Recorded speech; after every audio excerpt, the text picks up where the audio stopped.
Baik, sebelumnya perkenalkan nama saya Abidadar Sultan. Saya dari kelas C Rekayasa Nilai. NIM saya 210110120140176.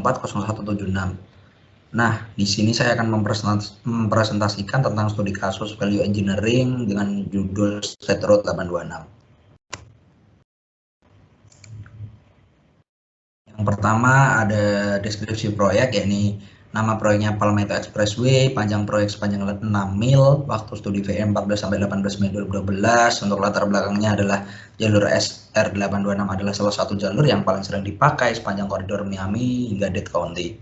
Tujuan dari proyek ini yaitu untuk menambahkan 2 jalur pada setiap arah di sepanjang koridor tengah. Tujuan dari jalur cepat ini untuk meningkatkan mobilitas dan konektivitas, mengurangi kemacetan, dan menjadikan jalur alternatif sepanjang koridor SR826. Tujuan dari VE ini yakni yang pertama capital cost, kedua constructability, kemudian perawatan lalu lintas, meningkatkan fungsi dasar yang dibutuhkan untuk pelaksanaan proyek, berikan ringkasan tentang kondisi existing, dan mendokumentasikan tujuan dan kebutuhan proyek, serta mendokumentasikan data teknis, lingkungan, dan sosial lainnya yang terkait dengan cost design awal.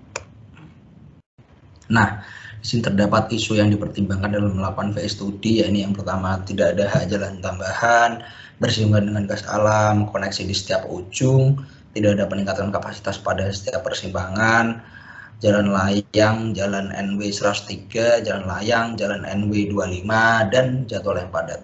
Di sini juga terdapat tabel 1.1 tentang cost estimate.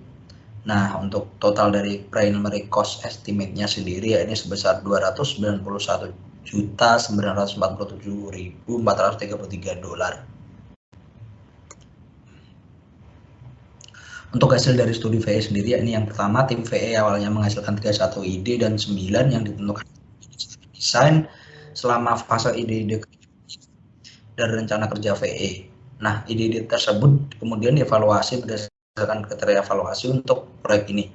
Objek evaluasi ini adalah untuk mengidentifikasi ide-ide dengan pencapaian yang paling menjanjikan untuk mencapai penghematan sambil mempertahankan fungsi atau meningkatkan operasi. Nah, lalu tim VE akhirnya mengategorikan 6 ide sebagai rekomendasi. Nah, untuk 6 ide tersebut dapat dilihat pada tabel. Kemudian rekomendasi yang dikembangkan oleh tim studi VE akan secara langsung mempengaruhi desain proyek yang ada. Alternatif yang direkomendasikan telah dipresentasikan kepada FDOT dan tidak ada kesalahan fatal dengan rekomendasi yang diusulkan yang ditunjukkan pada presentasi. Dapat dipahami bahwa analisis lebih lanjut dari rekomendasi ini mungkin diperlukan untuk membuat keputusan akhir untuk menerimanya. FDOT akan menentukan penerimaan setiap rekomendasi. Setiap rekomendasi dapat diimplementasikan secara individu atau sebagian. Kemudian value engineering metodologi. Nah, untuk persiapan langkah-langkahnya ini yang pertama ada persiapan studi VE yang berisi tentang penjadwalan peserta studi dan tugas, ulasan dokumen, pengumpulan informasi tentang latar belakang yang diperlukan tentang proyek, dan menyusun data proyek menjadi model biaya. Kemudian terdapat studi workshop VE yang terdiri dari beberapa tahapan atau fase. Yang pertama fase pengumpulan informasi, lalu fase identifikasi fungsi dan analisis biaya, fase kreatif, tahap evaluasi, fase pengembangan, dan fase presentasi dan pelaporan. Kemudian terdapat pasca studi VE yang berisi tentang presentasi laporan pada setiap tahap kepada owner dan membuat laporan akhir. Di sini workshop partisipan dan project information. Nah, tujuan dari workshop untuk meninjau kembali dan menjelaskan agenda pengembangan VE. Berikut orang-orang yang terlibat dalam rapat studi VE tersebut dapat dilihat di tabel. Nah, untuk tujuan dari diadakan rapat ini adalah untuk mempercepat kinerja tim VE berkaitan dengan lingkup proyek secara keseluruhan. Nah, di sini terdapat preliminary cost estimate, ekonomi data cost model and estimate. Dapat dilihat bahwa total dari cost estimate-nya sebesar 291.947.433 dolar. Untuk di sini merupakan fast diagram, yang fast diagram tersebut dari kiri ke kanan dibaca atau atas menjawab atas pertanyaan how, dan dari kanan ke kiri menjawab atas pertanyaan why atau mengapa. Kemudian pada fase evaluasi. Nah, pada fase kreatif sendiri itu banyak ide-ide dan gagasan yang muncul untuk tiap-tiap fungsi yang diperlukan dengan menggunakan cara konvensional yaitu brainstorming. Ide-ide tersebut kemudian didiskusikan dan kriteria untuk mengevaluasinya juga ditetapkan. Tim VE kemudian mengidentifikasi 9 kriteria yang akan digunakan untuk menentukan bobot nilai masing-masing. Nah, kriteria tersebut seperti biaya modal, kemudian konstruksi, perawatan di masa mendatang, dampak ke penjadwalan, operasi lalu lintas, pemeliharaan lalu lintas, variasi atau pengecualian, dan kebutuhan di masa yang mendatang, serta dukungan publik. Tiap kriteria diberi bobot nilai dari angka 1 sampai 9 berdasarkan seberapa penting kriteria tersebut. Nah, cara evaluasi yang digunakan adalah dengan memberi nilai 1 sampai 5 pada setiap kriteria yang kemudian dikalikan dengan bobot nilai yang sudah ditentukan tadi lalu dijumlahkan. Hasil akhir dari penjualan tersebut akan menjadi nilai total. Nah, ide-ide yang punya nilai total sama atau lebih besar dari konsep desain awal dinilai cukup untuk kemudian dikembangkan lebih lanjut. Terdapat total 31 ide yang muncul dan 11 ide yang kemudian dievaluasi dan dinilai. Saat proses evaluasi, tim VE menentukan beberapa ide menjadi saran desain yang kemudian dirujuk sebagai DS. Nah, di sini saran desain utama yang diidentifikasi oleh tim VE sebagai berikut, seperti yang ada di tabel dari 1 sampai 9. Nah, berikut tabel yang berisi ide yang muncul beserta evaluasinya, yaitu tabel 6.1 yang berisi 1, yang pertama berisi daftar ide yang muncul selama masa kreatif dan nilai untuk masing-masing ide. Lalu 6.1/2 berisi nilai bobot untuk masing-masing kriteria, dan 6.1/3 berisi hasil evaluasi ranking nilai skor total untuk semua ide yang dipertahankan. Ide di dalam tabel dengan garis coretan tidak dikembangkan karena bercampur dengan ide lain, tidak layak maupun tidak lagi dipertimbangkan karena alasan lain. Selanjutnya terdapat fase rekomendasi. Nah, untuk fase rekomendasi sendiri, yakni gagasan-gagasan yang disusun oleh tim studi VE yang di dalamnya mencakup perbandingan antara proposal tim studi VE dengan konsep asli perancang. Nah, gagasan ini terdiri dari desain asli, lalu perubahan yang diusulkan, dan evaluasi deskriptif tentang kelebihan kekurangan rekomendasi yang diusulkan. Selain itu juga diperlukan sketsa dan perhitungan. Nah, untuk memastikan bahwa biaya yang digunakan dapat menjadi pembanding. Nah, perkiraan biaya alternatif VD dan E dan perkiraan biaya awal grup LPA digunakan sebagai dasar penentuan harga. Kemudian dalam persiapan laporan ini, tim studi VE juga membuat beberapa asumsi berkenaan dengan kondisi yang mungkin terjadi di masa depan. Selain itu, tim studi VE juga meninjau dokumentasi proyek yang terdaftar. Hanya mengandalkan informasi yang diberikan oleh perancang dan pemilik, dan mengandalkan informasi tersebut dengan sebagai benar, lengkap, dan akurat.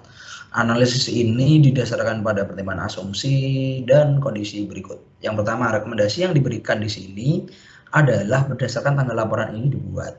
Tim studi atau pemimpin tidak bertanggung jawab untuk memantau peristiwa setelah tanggal tersebut, atau memberi saran atau masukan ke dalam salah satu alternatif dan teknologi baru yang sebelumnya tidak dikenal. Tim studi atau pemimpin juga mengasumsikan bahwa tidak ada dokumen material yang mempengaruhi biaya desain atau konstruksi yang belum dilihat oleh tim. Keberadaan dokumen semacam itu tentu akan mengubah alternatif yang terkandung di sini. Tim studi atau pemimpin tidak menjamin kelayakan rekomendasi ini atau kelayakan dalam pelaksanaannya. Ini semata-mata tanggung jawab perancang sesuai dengan pemilik untuk mengeksplorasi kelayakan teknis dan membuat tekad untuk implementasi.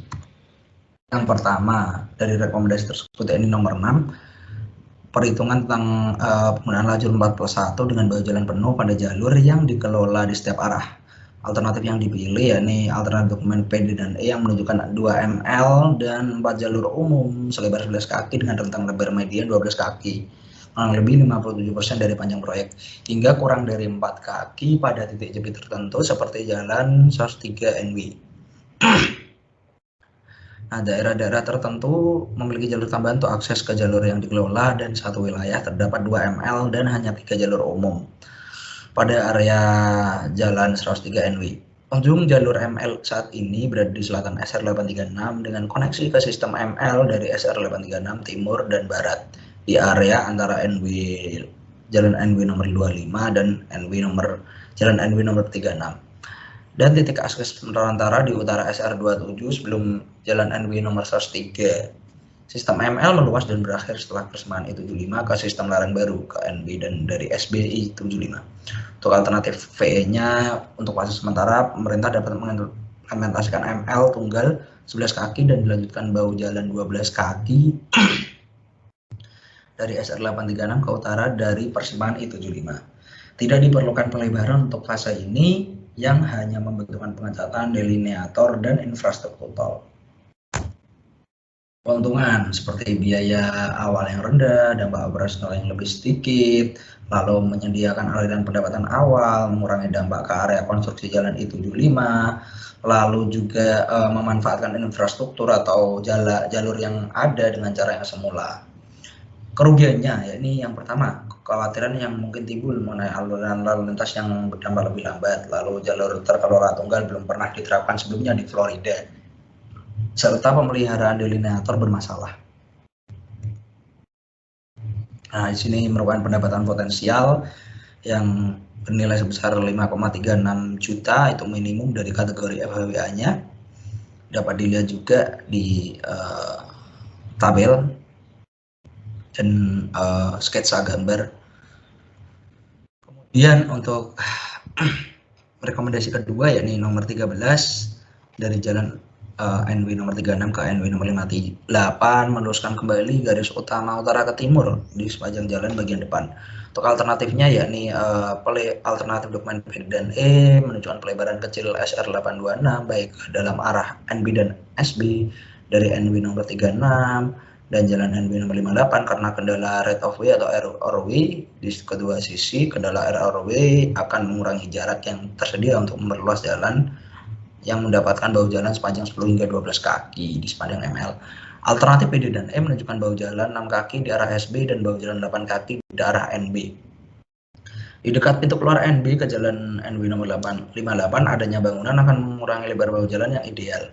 Nah, untuk alternatif E-nya sendiri yakni jika pemerintah tidak menemukan ROW di sepanjang sisi timur NB SR826, maka perataan center line dapat digeser sekitar 6 kaki ke timur untuk mendapatkan bahu jalan sepanjang 12 kaki ke arah SB.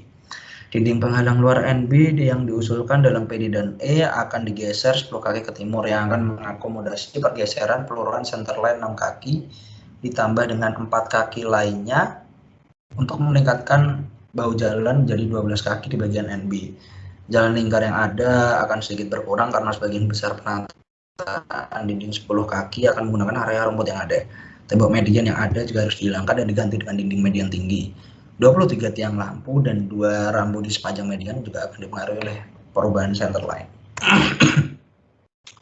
Untuk keuntungannya sendiri, yang pertama secara signifikan meningkatkan lebar bahu bagian dalam hingga 12 kaki ke kedua arah lalu lintas, lalu operasi lalu lintas akan sangat meningkat, tanggap darurat akan meningkat, adanya pendapatan tambahan dan tiang yang dipasang di bahu akan lebih mudah dirawat. Kerugiannya itu peningkatan biaya konstruksi, waktu, dan pemeliharaan lalu lintas.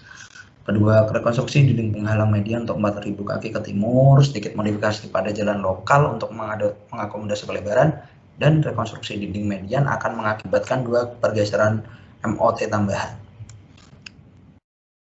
Di sini terdapat nilai tambah potensialnya dari kategori FHWA sebesar $1.282.000.